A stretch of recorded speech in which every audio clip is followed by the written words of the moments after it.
Analyzation of circuits and networks. In today's class 1 of GATE exam, under network theorems, we are going to see simple circuit problems related to Thevenin's equivalent networks or circuits. So what is Thevenin's theorem and what is Thevenin's equivalent network? We have seen from our previous classes. You can please check those past videos in order to know what exactly is Thevenin's theorem. Directly we'll go with the gate problem which was asked in 2003 for 1 mark. In the figure, Z1 is 10 at an angle minus 60 degrees and Z2 is equal to 10 at an angle positive 60 degrees and Z3 is equal to 50 at an angle 53.13 degrees. So we need to find out Thevenin's impedance looking at from X and Y. So these are the options given A, B, C and D. So we'll start the solution by removing the voltage source and short circuit its terminals as shown in figure 1a. So you can see from figure 1 given, we have taken figure 1a by removing a voltage source and that is being shorted by a red line over here. So this is how the impedance circuit will look like. From this, it is clearly observed that Z1 is in parallel with Z2 and this combination is in series with Z3. Okay, we'll apply the formula by looking at terminals X and Y. So Z X and Y equal to, as I told you, Z1 parallel to Z2 and that combination is in series with Z3. So just substitute the values and the formula. You're going to get the value of ZXY as 100 by 10, this numerical which is placed as 100 by 10 plus 50 at an angle 53.1 degrees.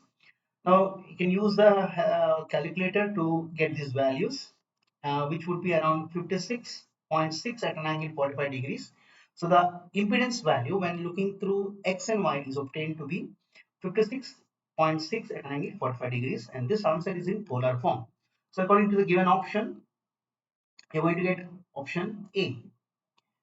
And 40 plus 40j, it represents the rectangular form of this polar value.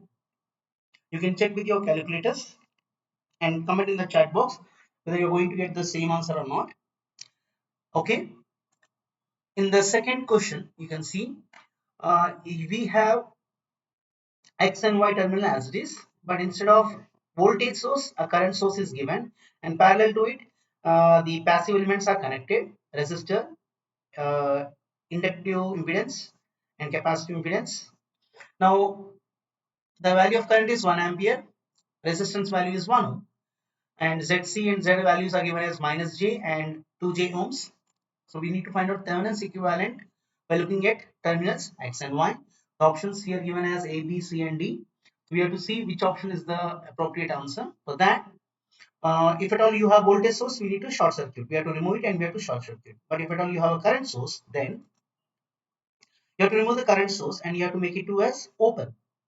So from figure 2, we can determine figure 2a like this. So once the current source is removed, this entire branch will go off and the rest of the circuit would be looking like this, which is shown in figure 2a.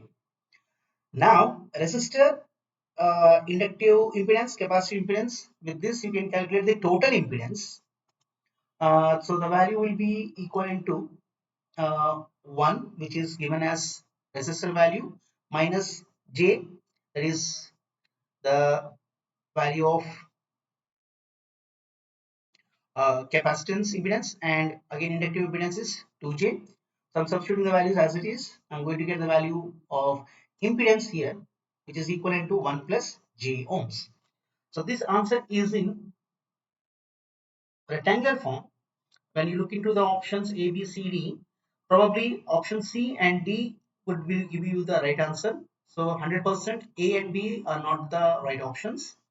Okay, now we have to determine whether option C or D, which of among these two is the right answer. For that, what we'll do, from the given rectangular value of this Thevenin's impedance, which we have already calculated, impedance magnitude would be 1 square plus this imaginary component 1 square.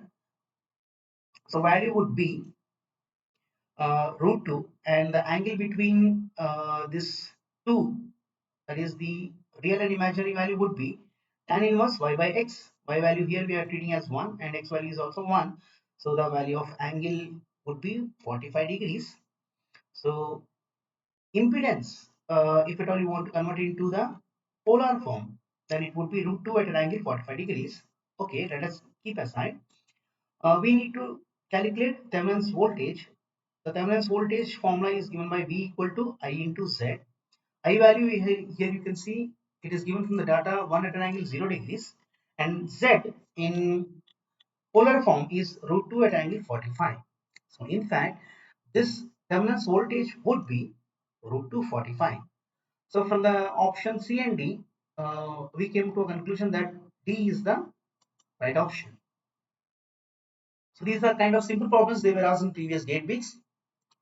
So this was asked for 1 mark in 2006. Let us go with another example. Now in gate 2020, so approximately 3 years back, again the basic question was asked from Thevenin's equivalent model.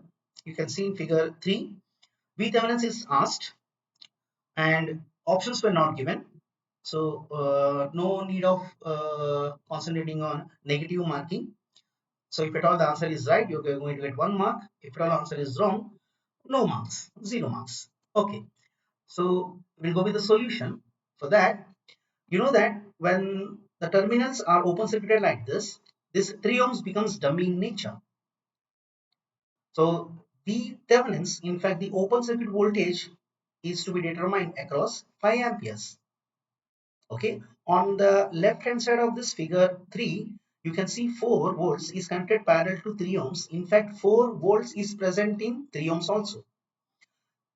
So one voltage we know across 3 ohms, that is 4 volts, and another voltage is Thevenin's, which we need to determine, and what is the voltage which is flowing in 2 ohms, that is the catch. Okay, for that I'm redrawing the circuit like this. I'm neglecting this 3 ohms over here. Also 3 ohms is not shown in this particular resistance value because we know that the voltage across this parallel combination is 4. Okay, so anyhow, this is the open circuit voltage, and if at all I remove this open circuit terminals over here, the circuit would be like this, right? So the V Thevenin's which we are supposed to calculate across 5 amperes, that 5 amperes is exactly flowing in 2 ohms, right? So if the 5 amperes is flowing in 2 ohms, then what would be the voltage developed across 2 ohms? That is an important factor. So figure 3a and figure 3b are one and the same. Just see how the 5 amperes is flowing. So 5 amperes is flowing through 2 ohms in this direction according to the given source current. So if this is true, then this is also true, right? Now, if the current is flowing through 2 ohms in this fashion, the developed voltage across 2 ohms would be like this, right? If that is true, this is also right. So plus minus, the current would be flowing like this and the voltage developed would be like this. Now what I'll do, I'll apply KVL in these two figures, and what I'm going to get. So I'm going to apply KVL in clockwise direction, either to figure 3a or to 3b. What I'm going to get, see. So here you have minus 4, then you have minus 2 multiplied with this current 5 amperes, and then you have VTH. So overall, if at all I apply KVL, I'm going to get here value as minus 4 minus 2 into 5, that is the drop over this resistor, plus the Thevenin's is equal to 0. With that, I'm going to get the value of Thevenin's equivalent voltage as 14 volts. So these kind of problems frequently asked in gate problems, especially when you're dealing with Thevenin's theorem. So it's a simple problem. So you need to concentrate on the basics of circuits and networks in order to solve these kind of problems. So I'm putting this video a very short in order to make sure that in future classes we are going to see uh, complicated, in fact difficult, and moreover any simple problems related to Thevenin's equivalent circuits or any network theorems which were asked in previous GATE exams.